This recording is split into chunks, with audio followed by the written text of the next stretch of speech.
Hey guys, welcome back to my channel. My name is Christy and today I am coming to you from Lake Mineral Wells State Park here in Texas, and I am not camping overnight here. This time I'm just coming for the day use pass. I wanted to get a little kayaking in, so stick around and I'll take you on a tour.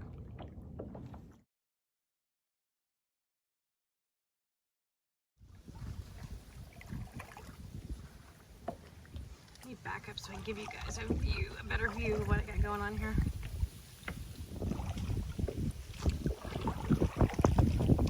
Fun getting back to the wind is picking up just a little bit.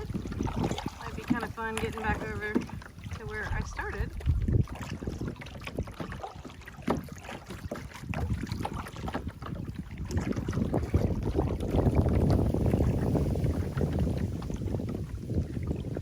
Okay, so I thought I would pull over for a minute and just kind of update you guys on what I've been up to the last week and probably the next couple of weeks.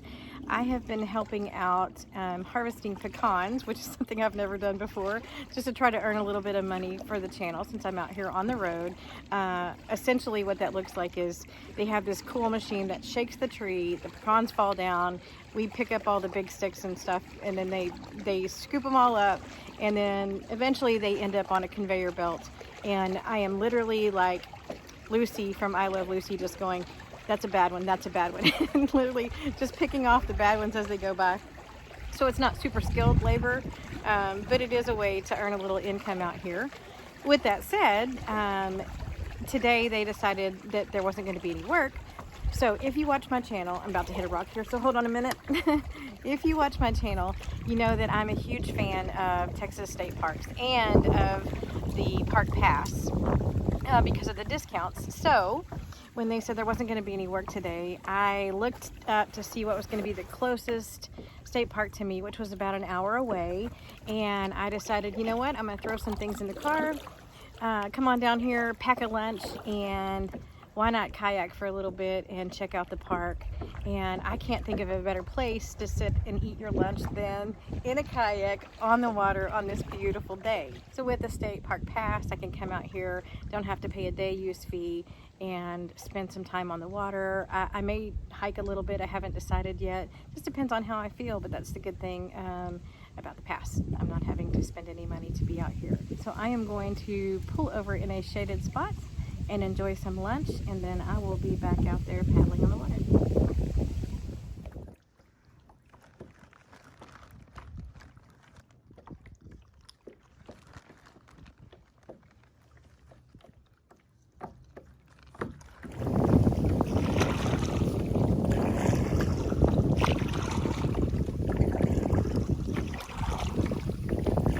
Wind is picking up a little bit.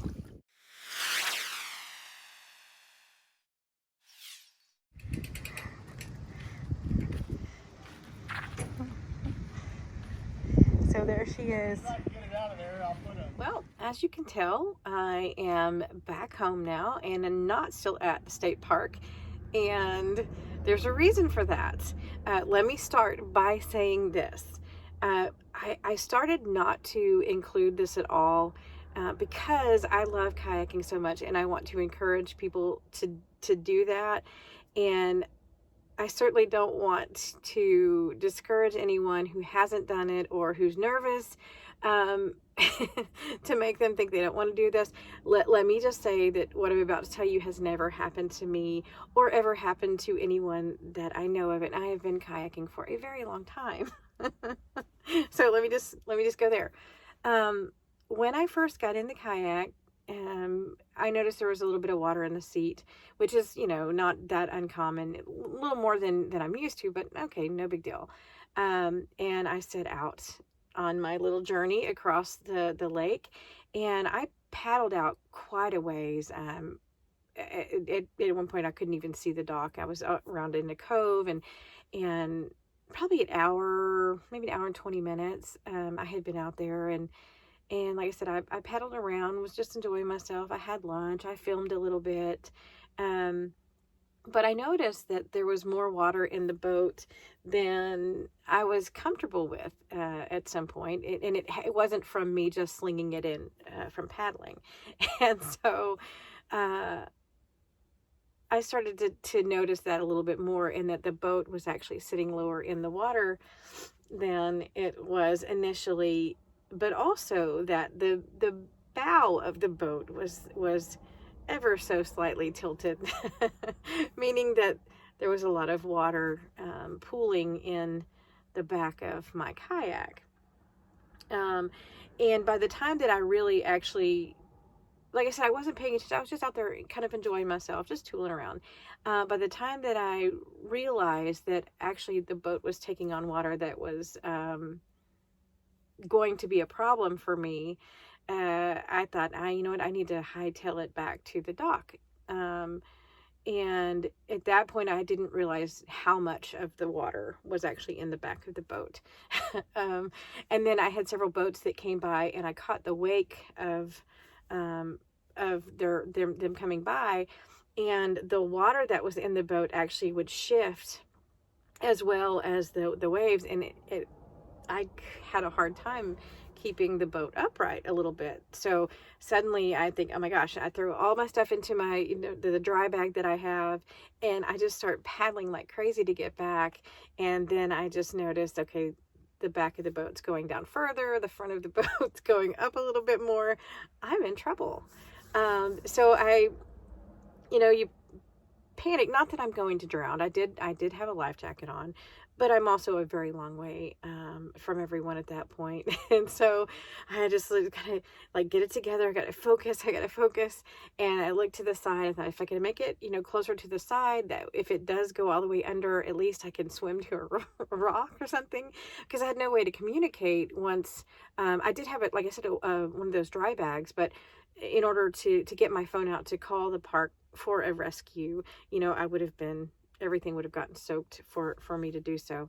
And at that point, I was just trying desperately to get back quickly. So I got closer to the rocks, and then I just decided, okay, I've just got to give this everything. And I paddled. Of course, the wind picked up, which you can hear in one of the videos.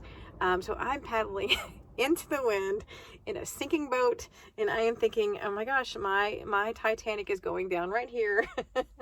Nobody knows where I am, and I have a really long way that I'm going to have to swim, trying to carry my bag and all that kind of stuff with me.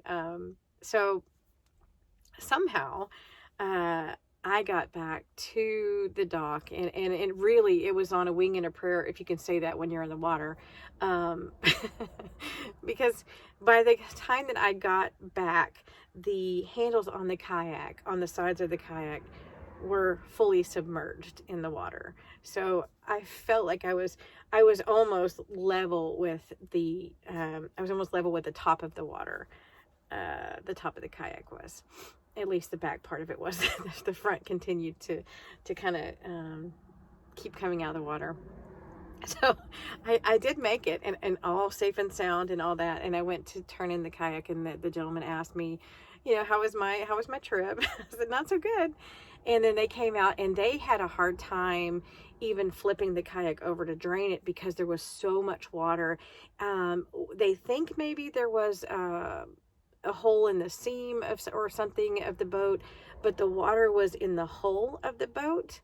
And so, it was so heavy, it had taken on so much water, it took 2 men to even flip it over to try to start draining some of the water out of it. So probably had I been a few more minutes into my realization that something's not quite right, I would have been swimming a good ways. So just want to share that little funny story, because there was a little bit of panic. I'm not gonna lie. Now, in hindsight, I sure wish I had been filming some of that to put on a YouTube video for you guys, because it's funny now.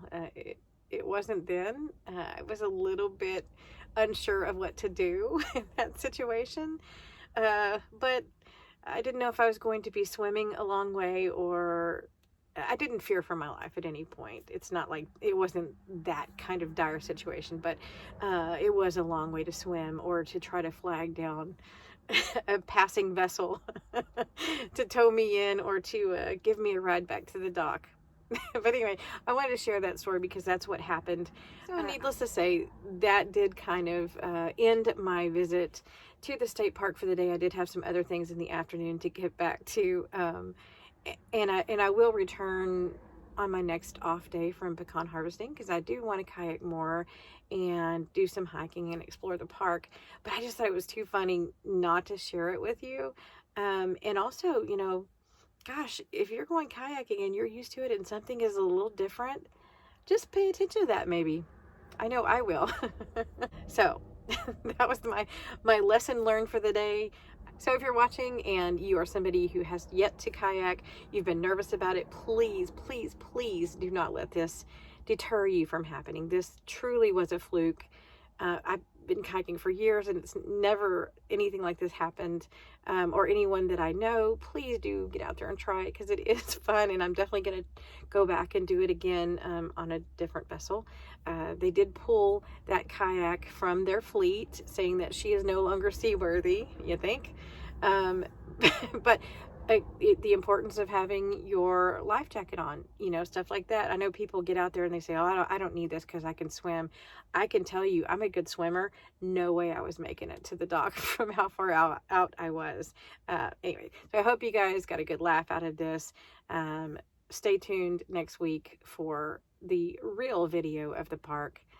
Remember to get out there and enjoy those little things, and I'll see you next time.